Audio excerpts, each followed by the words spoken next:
వచ్చే సీజన్కు సంబంధించిన ఐపీఎల్ వేలం డిసెంబర్ 3వ వారంలో జరగనుండగా ఏ టీమ్స్ ఏ ప్లేయర్స్ను రిలీజ్ చేస్తాయని ఫ్యాన్స్ అంతా ఆసక్తిగా ఎదురు చూస్తుంటే ఆర్సీబీ జట్టు వచ్చే సీజన్ కోసం ఒక ప్లేయర్కి అయితే గుడ్ బై చెప్పే అవకాశం కనిపిస్తుంది.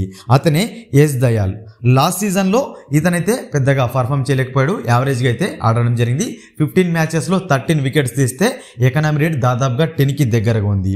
అదేవిధంగా ఇటీవల పలు వ్యక్తిగత కేసుల విషయాలలో అయితే ఎఫ్ఐఆర్ నమోదైంది. అదేవిధంగా ఇటువంటి తరుణంలో ఆర్సీబీకి వచ్చే సీజన్లో ఇతను ఆడడం కష్టంగానే కనిపిస్తుంది. ఒకవేళ ఆర్సీబీ జట్టు యశ్ దయాల్ను వద్దనుకుంటే విడుదల చేస్తే అతనికి పర్ఫెక్ట్ రిప్లేస్మెంట్ ఎవరో చూసే ప్రయత్నం చేద్దాం. లాస్ట్ సీజన్లో ఢిల్లీ క్యాపిటల్స్ జట్టు 10.75 కోట్లు పెట్టి టి నటరాజన్ జట్టులోకి తీసుకుంది.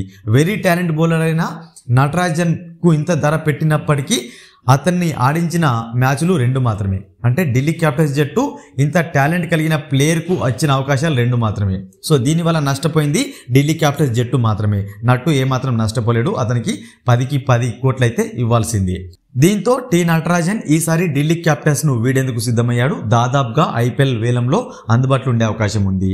ఒకవేళ ఆర్సీబీ జట్టు యశ్ దయాల్ను వదులుకున్నట్లయితే అతనికి పర్ఫెక్ట్ రిప్లేస్మెంట్ నట్టు అనడంలో ఎటువంటి సందేహం లేదు. ఒకవేళ ఈ యశ్ దయాల్కు పర్ఫెక్ట్ రిప్లేస్మెంట్ మీరు ఎవరు అనుకుంటున్నారో కామెంట్ బాక్స్లో కామెంట్ చేయండి. మరొక ఇంట్రెస్టింగ్ ఐపీఎల్ అప్డేట్తో మీ ముందుంటాను ఫ్రెండ్స్.